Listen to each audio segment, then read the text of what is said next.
Hey, everybody. This is Off Air with a special guest today, Bobby Jensen. Woo. Oh, thank you. Thank Bobby you. Jensen. Living legend. Bobby, how many years have you worked at KARE? Probably 32. 32? Somewhere in that neck of the woods, yeah. No, Because okay. Bell started just before me. Oh, okay. So I would say about 32. Wow. How much have things changed in those 32 years? I don't know. If We don't there's have enough time in 15 Exactly. minutes. Yeah, it was a different whole industry back then. It was, well, it wasn't as corporate, that's for darn sure. You know, Right. we used to have parties, we would Christmas stuff. It was more There like was alcohol. There was alcohol. It was basically It was the movie more- Anchorman. Was it the movie Anchorman? That's how I picture it. Yeah. Have you seen it that was movie? Yes, I've seen that movie. We don't know your comedic sensibilities. Sure. Yeah, I guess. I know. It wasn't like Anchorman. Nothing was Okay. like Anchorman. Come on. I don't know. No, it was, I don't want to say more like family because it is still family, but it was just a whole different attitude. It was local. You know, it wasn't, we were not somebody Right. telling us what to do that lives in a different place. You know Right. what I mean? How did you get into this wonderful medium of television? I was what working- what was your path? I was working at Lindale Garden Center, okay? And Ken Barlow was coming to be the chief, but Douglas didn't leave yet. So they wanted to do something with Ken and introduce him to the backyard. So there was an 11 o'clock show. And myself, the owner, no, the general manager, the president, and myself, we came up here to make a presentation. And on the way up, I said, let's do like this old house, do stuff. Because there was no fences, fences. There was wide open in the back. And we sat down and we made the presentation. It might have been us versus Bachman's. That was what they told us. I don't know what the truth is. And then, they kind of liked the idea. And then they said, okay, who's going to be on? And the two Norwegians went, he'll be on. And I owned Garden Center, so I could talk. And Barlow was dumb as a box of rocks about no, really, he didn't know anything about gardening, so it was cool. But we used to dig in the backyard. We had a garden in the backyard.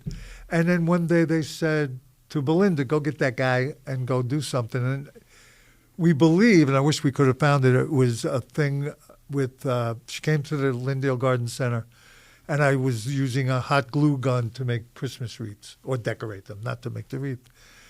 And it clicked, and then one day they said, do it again, and it was like every 6 weeks, and then somebody sold Grow with Care, and then it was 52 weeks a year for 30-something years. Wow. Yeah, it was pretty wild. It was pretty amazing. That's crazy. And we clicked. It was easy to see. Paul Majors had a lot to do with us because he liked us, and he would command us to be on at the 6 o'clock news live. Or he would call up. Sometimes he would call up and try to be a phony voice, and he would like, I bought sod. What side goes up, the brown side or the green side? But he liked us, and I think that really helped us get going. He would say things to us like, so what are you guys doing this weekend? And she was young, and I was dumb, and we were like, and then eventually we'd say barbecue, and that's the way it happened. And, the magic happened. Me and Belle became friends and buddies and closer than that even, and it worked. History is supposedly. made. That's a cool. I never knew that story. Yeah, no, that's how it happened, just That's by pure wild. accident. More than 3 decades, and More than 3 still doing decades. Grow with Care. Still doing Grow And I with still Care. bug you and text you all the. Getting your number is a blessing for me, and I'm sure you're like, wow, why? Be honest. Sometimes you're like, not okay, at I'm all. tired of answering your stupid questions, right? No, like, I just sometimes- wouldn't especially answer. with her, right? No. Okay. I can't say what I'm. No, you're fine.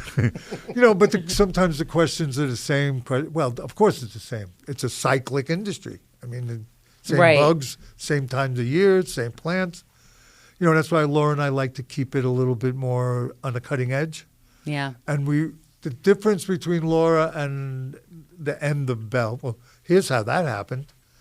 During COVID, right? Belle wasn't allowed to leave the building. Right. So me and Laura could go out and die. They didn't care.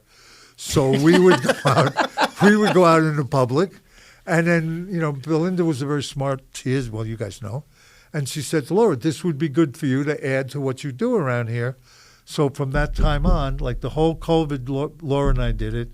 And we were supposed to stay 6 feet apart, which we didn't do anyway. And she just morphed into that. And the difference is we teach a lot more than we did at the end of Grow. In the beginning of Grow, we taught a lot. At the end, we still taught. But we would do things like if there was a book author and we would go see them. I'm not even allowed to mention stuff like that to Laura. So we try to teach people something every week in what we do. And it's, as long as it's fun, I'm here, I'm getting old. No. 75. You're still doing so many things. You're traveling so much. Hello? You do your trips now with like groups of people. That's incredible. Yeah, we do it with Divine. Sorry, I forgot the name of the company. Defined Destinations. Defined Destinations. Yes. You already went out. Where have you all been? Amsterdam and Paris. Where was the next one? Amsterdam, Paris, the Rhine River. Wow. A cruise on the Rhine. This winter we went to Austria and Germany and did a... the Christmas market? Yeah. I'm a guy. Two days was fine. 8 days was a bit much. Ooh. I bet they were amazing, though. They were amazing. Like it was, chocolates and even goodness. the nights. Every little town, every little village we were in was lit up. It was gorgeous that way. I mean, shopping for 8 days wasn't my thing, so I would go while my wife was shopping and with people. I would go tour something or do something. I shopped a lot, and then this year we're going to Prague and up the Danube. And a guy calls me and says, would you go? Would I go? Just tell me where to go. I'll go any place you want to send me. I'm not sure. I don't think I'm going to. Yeah, no, I'm not really. Well, I won't go Christmas markets ever again. But that's 8 days is a lot for that. Do you have anything on the bucket list in terms of a place that you definitely want to get to here? I would like to go to Japan and see real Japanese gardens, like hundreds of year-old Japanese gardens. That would be like the first time I went. We went to the Netherlands, and that was he asked me where would I go. I said, I've been doing this 50 years. I've never been to Holland or Netherlands in tulip time. So we went in tulip time. What was that like? Did it I feel like the hairs on your neck stand up. It's just must be amazing to see in person. Kukenhof Gardens is where you go. It's huge, and it's actually how it started. There was no television or internet or anything. So the tulip companies would bring and display grow their tulips and then bring customers and say, this is what this one looks like. And they kept that going. And it's big and huge and glorious. And it's not just rows of tulips. It's designed. It's beautiful. So we did that. And then he says to me, I can't get it for the whole week. Is it right if we go to Paris for a few days? So then we went to Paris, and I got to go to Monet's garden. Wow. And that was unbelievable. It was everything you've seen, the lilies, the hanging hydrangeas, everything you've ever seen was there. That, in my mind, it was better than the tulips.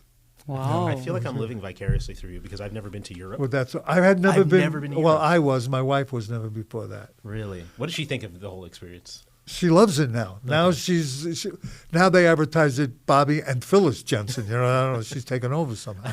That's great. Yeah, no, it's fine. And so with me. if people want to come on these trips, they can just sign up and go along with you for the ride. Is that how that works? That's how they go to define. They bunk up with you guys. Shared bathrooms. It's not that kind of Bobby trip. wearing a robe, and it's like, hey, good morning, brushing his teeth. No, and it's really cool. It's small. Like 35, 40 people. Actually, when we get our cruise boats, they're a French boat, but there's only like 100, 150 people on them. So you get to know the guests. Well, that's it. We've got about 15 people coming almost every time when we go do something. Cool. Because we have so much fun. I mean, especially the boats, because you're on this boat, you've got to, you got to hang out. They would happy hour. They're drinking French champagne. It was. Oh my gosh! Well, Can we come on the next one? That's what I want to know. Work it out when you retire. Well, I won't be around. I When got you like retire, 30 more years. I ain't gonna When be can here. we retire? I got like another 10. I got a plan. 10? Don't worry. What's your plan? I have. You have a parachute on? I can't say. Can it I have now. one of those? You have a golden parachute? I can't say it now, but you'll see. In the next 10 to 15 years, I'm going to be on my couch. I'm going to be traveling with Bobby in the next 10 to 15 years. That's what I'm going to be doing. Okay. It's not bad being on a couch. I'll be here. Thanks. We'll I won't watch 10, 15 maybe. He's an avid sunrise viewer. Yeah. I We am. called you out on air I this am. morning. I get up early, I guess because I own garden centers, and I would go to work at 4:30, and I still wake up 4:30, 5 o'clock every day, and have my mule and tea and watch you guys do what you do. Moscow Mule? Or No, what's a mule tea? Mullein is Oh. actually it's a weed. You'd seen it. Oh my goodness, a Moscow mule. Where does Mule your and it's- mind go? I don't know, Bobby. You know, how did you get that? Straight to but the it's bar, a that's where weed, mine and goes. it's good for your lungs and things like that. See, okay. So I'm learning. You got to ask questions. That's true. I'm a journalist. and she smiles when she says it. Is that something that you grow at home? No, Okay. I buy it. Okay. I buy it. Organic stuff, pre-ground and dried and stuff. Can we ask? What do we got? 2 minutes left. I Go. want to know Bobby Jensen's biggest pet peeve with Minnesota gardeners. Like, what is the one question you get that you're like, "Argh!" That grinds your There's gears? so many. Let me. Is there one? Like, let is me there think. one though that give like? me a second. I only got 2 minutes. Let me see if I can come up with one. I don't know. It's hard to say which is the one that drives me crazy. Nothing really drives me crazy, but sometimes I just don't. I guess the only thing that drives me crazy is when they don't give you enough information. Okay. They just ask a question, and you need what. That was great when we started. It was telephones, so I could say, "Hey, where is it? What does what's going on?" Now it's the internet. It's got to be social social The media. internet. You know what I mean? It's got to be that. Well, you can see pictures now, videos. Well, yeah. But it also Don't bring that up. Nobody's doing videos yet. on my side. it also feels so impersonal, though. I feel like the Yeah. phone felt was so much great. more personal It was great, than you know. social media. It was so much. Well, one, I didn't know what was coming on because they would just pick them right out of Yeah, that's out of outer true. space. Hello, It's Barb again. right? My rhubarb is And broke. I was able to talk to them, or we were able to talk to Right. them. And you know what it's like. Mm-hmm. Like I know the fair is intense, but when you go to the fair, there's an audience. There's A an real energy. connection, yeah. There's an energy. So it was like that. Maybe we can Okay. bring that back. Bring phones back. Bring phone calls back. Yeah, they Grow- told me That's they couldn't do it. dangerous. The system wouldn't allow. the The system system. wouldn't allow it. We got to break the system. Right. Do something about that. Oh, bring back the good So I old think days. you and I should do this show. What do you think? Grow with Bobby and Not Jason. grow, just this. Oh, I just got podcast. the booted podcast. from the Oh, pod. okay, yes. All right, this has been off air. I'm signing off for the last episode. time. And welcome to No, Off you Air with know Bobby that. and Jason. You know that. That's Wait, what are we going to talk about next episode? What do you think? What do you want to talk about? next episode. Yes. He's not coming back. Oh, I thought I just signed up for one. All right. didn't know. So this has been Off Air with Jason. Thank you for tuning in, everyone. I don't even know where to look. Thanks, Bobby. You're we love welcome. you. Appreciate it, Bobby. We love you. Me too. I love you guys.